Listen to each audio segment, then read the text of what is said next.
Aujourd'hui, on va parler d'un thème très en vogue, de l'IA, intelligence artificielle. Est-ce que tu as déjà vu ce logo? Ce logo qui est très en vogue ces derniers temps et qu'on voit un peu partout. En fait, il s'agit de ChatGPT, une IA qui a été rendue disponible au public, au grand public, par la compagnie OpenAI. Donc, tout le monde peut aller discuter avec l'IA, avoir des réponses, avoir des conversations. C'est ce qui est pas mal fou. Donc aujourd'hui, on va sauter sur ce train de hype qui est l'IA et on va sur Adalo, on va utiliser aussi OpenAI pour générer des images à partir de texte. Donc si ça t'intéresse, continue de regarder. Donc, bienvenue sur ma chaîne YouTube No Code avec Ellie. Si tu veux créer une application, tu sais pas coder, je te propose des outils, surtout Adalo, pour créer tes idées d'application en fait, sans faire de code, sans connaissances purement techniques. Euh, donc si c'est des thèmes qui t'intéressent, n'hésite pas à t'abonner à cette chaîne. Et c'est parti. Donc aujourd'hui, je suis plus organisé. Je vous ai fait un beau schéma pour expliquer en gros qu'est-ce qui se passe. Donc il y a Adalo, comme d'habitude, Adalo, qui va envoyer du texte à OpenAI et OpenAI va retourner une image qu'on va afficher dans Adalo. Donc grosso modo, c'est ce qui va se passer. Plus en détail maintenant. Et avec plus de détails. Ici, on va commencer par regarder du côté OpenAI. Donc du côté de OpenAI, on va utiliser un service qui s'appelle DALL-E 2. Donc c'est un service qui permet, à partir d'un texte, d'une description, d'un texte, peu importe, de générer une image qui y correspondrait. Donc en arrière, il y a une IA qui a été entraînée, qui peut interpréter le texte qui a été rentré et générer une image complètement unique qui correspondrait à voilà, ce que le texte qui a été envoyé.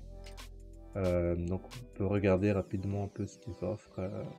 On peut modifier des images, par exemple. On peut générer plusieurs versions d'une même image avec quelques petites subtilités qui changent. Euh, donc il y a pas mal de choses à explorer de ce côté-là. Et moi, c'est vraiment cool. C'est vraiment cool en fait ce qu'on peut faire avec l'IA en ce moment. Donc c'est ce qu'on va utiliser, c'est ce qu'on va utiliser pour notre application dans Adalo. Donc maintenant la deuxième question c'est évidemment combien ça coûte. La page de prix de OpenAI. Donc pour ce qui est de l'image, il y a trois différents types de résolution. 1024, 512, 256, donc c'est un carré. Les images qu'on va générer. Donc c'est 0,020 dollars par image pour la plus grande résolution. Moi j'ai pris ma calculatrice pour faire un petit calcul. Donc pour 15 dollars, on pourrait avoir 750 images. Pour 15 dollars, on aurait 750 images. Donc c'est pas cher, je dirais. Et encore une fois, on pourrait voilà, générer des images de plus petite résolution si on veut vraiment optimiser le prix. Mais ça, c'est en fait, ça c'est la première bonne nouvelle. L'autre bonne nouvelle, en fait, c'est que OpenAI va donner des crédits gratuits chaque mois. Donc, ça change tout le temps, en fait. Donc, je vais essayer de voir. Ouais, en fait, c'est ça. Donc, au début, quand tu crées un compte, ils vont te donner un 18 dollars de crédit pour les 3 prochains mois, donc utilisable les 3 mois après que tu aies créé ton compte. Et en plus, par mois, ils vont te donner des crédits aussi un peu par-ci par-là. En fait, ça change tout le temps, mais en gros, t'as pas besoin de payer directement dès le départ. Parce que c'est ce qu'il faut comprendre. Donc, que je voulais montrer du côté OpenAI. Donc, qu'est-ce qu'il y a du côté OpenAI pour les étapes à suivre? Évidemment, créer un compte OpenAI. Tu peux le faire à travers ton Google. Et après, générer un API token. Donc là, je vous montre comment faire ça. toutes les formalités, je suis chez mon compte. Et pour générer mon API key, je vais aller ici, donc cliquer en haut à droite, View API key, et je vais appuyer sur créer un nouveau secret key. Puis en dessus, ça va générer un API key que là il faut copier parce que ça va jamais réapparaître, ça va jamais revenir. Il faut vraiment le copier cette fois-là. Moi je vais supprimer, vous ne pourrez pas essayer de l'utiliser. Mais il faut copier ça quelque part, le code, parce qu'on va l'utiliser dans Dalo. Donc voilà, on est prêt du côté OpenAI. On a un compte, on a le API key, qu'il faut, encore une fois, je répète, le sauvegarder parce que ça va plus jamais réapparaître. On va dans Dalo maintenant. Donc du côté Adalo, on va regarder de quoi on a besoin du côté Adalo. Donc je dirais que c'est un tutoriel qui est un peu avancé parce qu'on va pas juste rester dans Adalo, mais on va prendre des données externes dans OpenAPI dans notre cas. Pour pouvoir faire cela, il faut un compte payant professionnel. Donc, à voir si tu veux essayer ou pas. Mais c'est aussi quelque chose d'important, je pense, quand on continue d'utiliser Adalo, de savoir comment connecter Adalo avec d'autres composantes, d'autres services externes en fait. Et donc avoir un compte payant professionnel. Et comme je l'ai expliqué, en fait, il faut un minimum de connaissances avec les customs actions qui en fait ça veut juste dire il faut savoir ou un minimum de connaissances de comment connecter Adalo avec les services externes. Donc c'est encore une fois je dirais c'est plus niveau avancé, mais voilà, je le fais quand même comme ça. En fait ça peut servir de base pour d'autres applications que vous voudriez euh, qui nécessiterait un service externe. Donc je vais commencer à faire aussi des, euh, des tutos qui sont un peu plus avancés pour ceux qui sont plus avancés. Et bien évidemment, je continuerai encore les tutos pour les débutants. Je pense qu'on a parlé pas mal de... Ouais, tout ce que je voulais montrer pour ce diagramme. Donc on peut aller dans Adalo. On va créer notre application. C'est parti. Donc on commence de zéro. J'ai rien du tout sur mon écran. Pour cette fois-ci, j'ai créé une application pas native téléphone, mais j'ai fait desktop pour qu'on puisse voir une grande image. Donc c'est vraiment juste la raison, mais ça marcherait que ce soit application mobile ou application desktop, ça marcherait pareil. Donc voilà, plus de blabla, on y va. Je vais créer un écran vide. Voilà. De quoi on a besoin? Donc on a besoin d'un text input pour écrire ce qu'on veut dessiner. Voilà. Et on a besoin d'un bouton pour dessiner.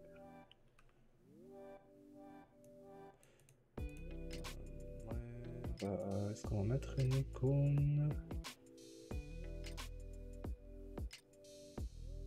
Ouais, on va enlever l'icône.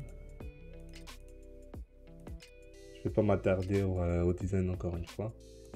Donc on a du texte, on a le bouton pour lancer la commande, et on va avoir je le retrouve en fait, voilà, un bloc pour, pour recevoir l'image qui va être générée par l'IA. Je vais le mettre à 1024 justement parce que on va générer du 1024 et comme vous voyez c'est pas mal grand. Donc je vais agrandir mon application, voilà. Donc style de base, rien du tout de... C'est pas beau, tout ce qu'on veut c'est que ça fonctionne. Ouais, je regarde, je pense qu'on est bon, on peut maintenant faire la connexion entre Adalo et OpenAI. C'est parti. Donc, je veux que l'action se passe quand on appuie sur le bouton dessiner. Donc l'utilisateur va entrer un texte qu'il voudra dessiner, appuyer sur le bouton dessiner, on va envoyer le texte qui est écrit ici à OpenAI et on va afficher l'image reçue ici. Donc c'est le processus simplifié. Donc c'est sur le bouton dessiner qu'on va mettre une action. On va ajouter une action. En fait là je l'avais déjà créé, mais je vais le refaire ensemble voilà, pour qu'on voit comment ça marche. Donc je vais faire New Custom Action, j'appuie dessus, je mets un joli nom.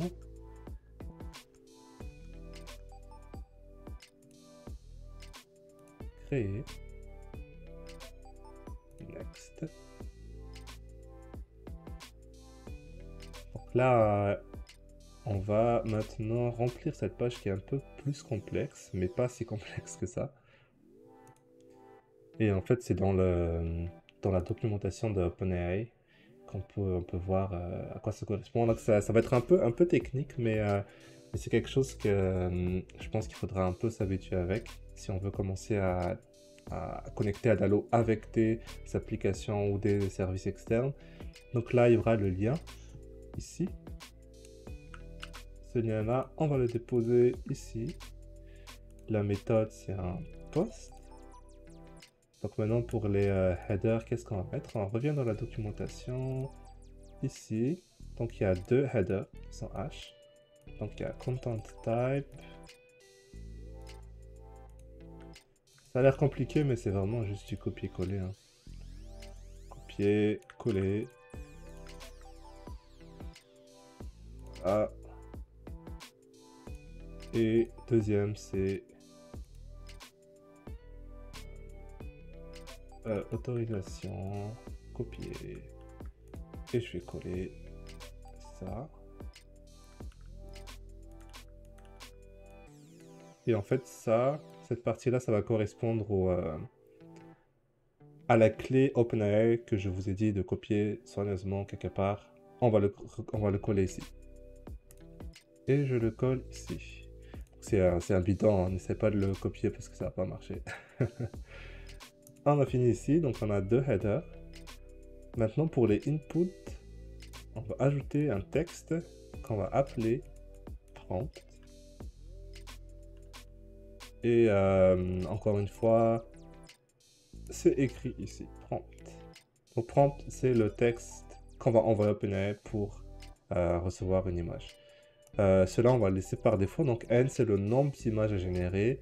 Size, c'est évidemment la taille, la résolution de l'image qu'on veut générer. Donc comment on configure ça? On va aller dans body ici. On va mettre deux accolades. Voilà, faire prompt. Je vais mettre ça dans la description parce que je sais que c'est un peu... c'est pas très intuitif pour des personnes qui sont pas habituées à la syntaxe. Donc voilà, prompt, on a n, point qui est 1, et on a size, qu'on va mettre à 1024 fois 1024. Oups, 1024. Et voilà. On est bon, je regarde une dernière fois. On va envoyer un test en appuyant sur le bouton jaune. Ah, il y a une erreur. Ah, il n'aime pas comment je l'ai fait. On va essayer d'enlever les espaces en fait. Juste mettre comme ça. Est-ce que c'est ça le problème? Non.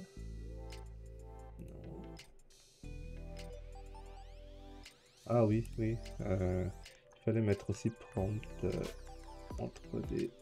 Voilà. Donc c'est pas l'espace le problème. C'est pas les mises à la ligne. Je vais les remettre.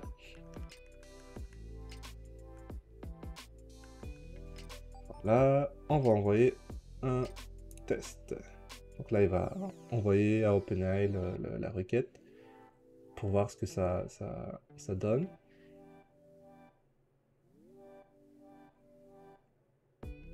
Ça peut prendre un petit temps parce que du côté OpenAI, il y aura la génération qui va se faire en arrière, en temps réel. Donc ça peut prendre un petit temps, mais c'est pas énorme non plus. Donc on tombe sur cette page après, le test était un succès.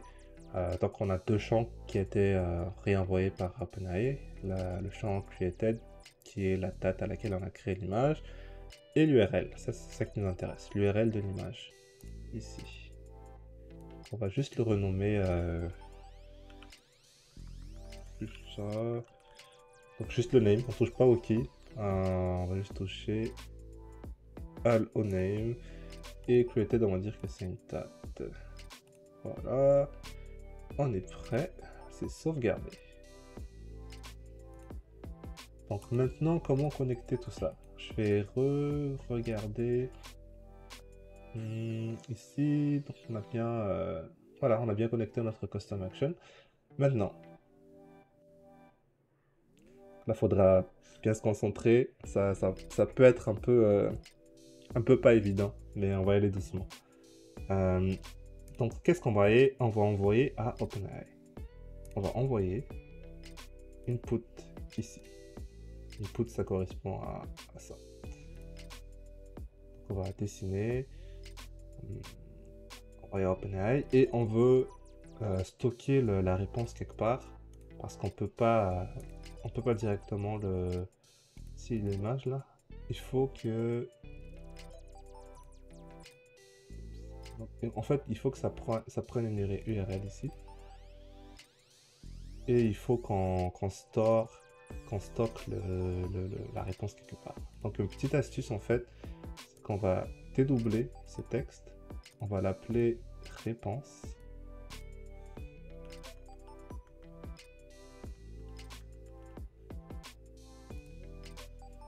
Et on va recliquer sur le bouton dessiner et ajouter une autre action. Donc on aura deux actions. La première action, c'est l'envoi à OpenAI.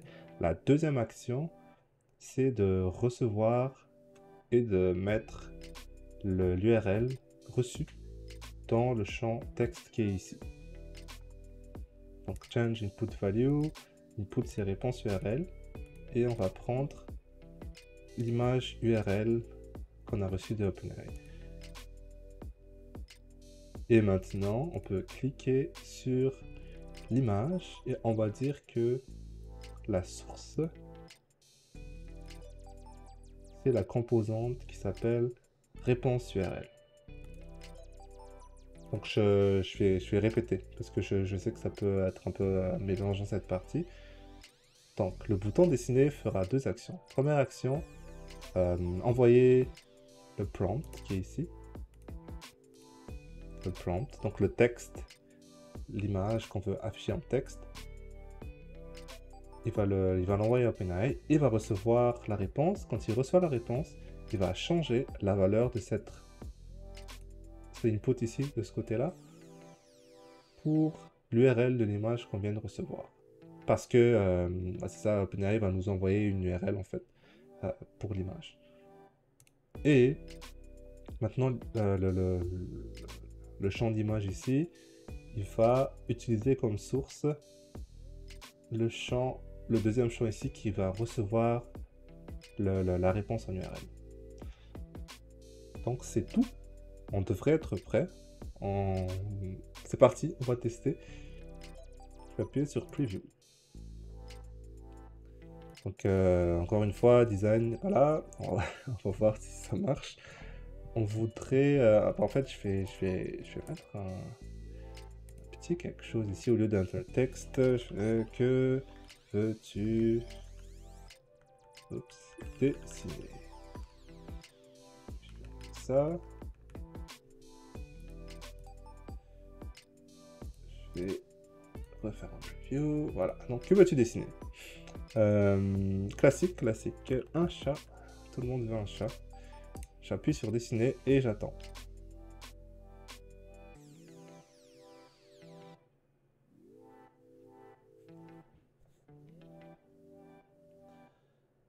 Et voilà, on a reçu l'image qui a été générée par l'IA. Donc là, tu me dis, ouais, il n'y a rien de spécial. je peux, je peux, euh, je peux juste chercher un chat sur Google, puis je peux avoir ça. Donc là, je vais te surprendre un peu. Je vais... On va aussi tester l'IA, hein. Un chat et une licorne qui se promènent. Je vais pas mettre les accents. Qui se promènent dans un champ. Là, je pense que ça va être un peu plus dur de trouver ça sur Google si tu ne crois pas que c'est une IA qui a dessiné. Donc là, on va... je suis curieux. On va voir ce que ça donne.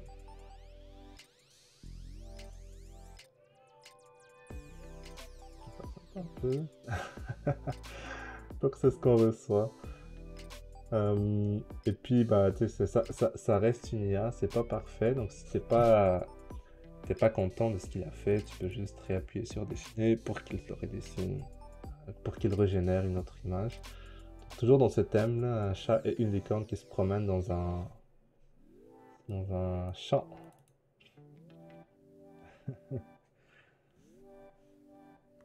Et là, je vais juste m'amuser. Je vais dire qu'ils se promènent dans Paris à la place d'un champ. Juste vraiment voir comment l'IA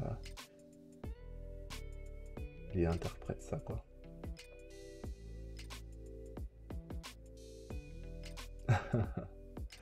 Donc un chat, une licorne qui se promène dans Paris. Donc c'est comme ça qu'il interprète.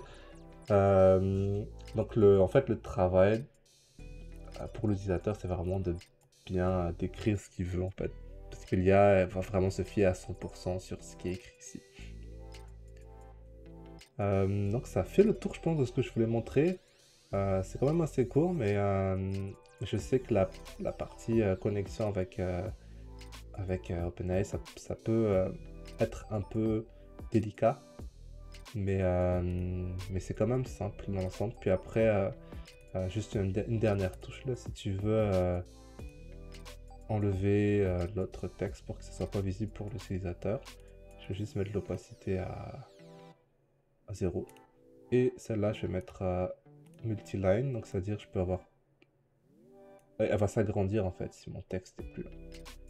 Donc je vais refaire ça. Allez, un dernier test. Une abeille. Et un chat qui se promène sur Mars. Dessiné.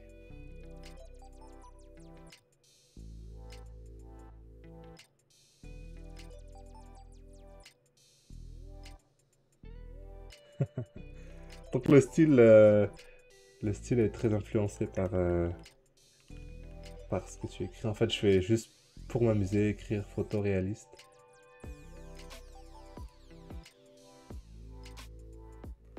Parce que je pense que vu que ce que je décris est tellement abstrait, ça me crée des tableaux abstraits. Donc là, c'est un peu plus photoréaliste, mais vous voyez comment, en changeant ce que je viens d'écrire, ça a changé ce qui a été généré. Mais en gros c'est ça. En gros, c'est ce que je voulais montrer aujourd'hui. Si tu as des questions, n'hésite pas à les mettre dans le chat et dans les commentaires aussi. Je vais prendre le temps d'y répondre. Donc c'est parti. C'est ça ce que j'ai pour toi aujourd'hui. Bye bye.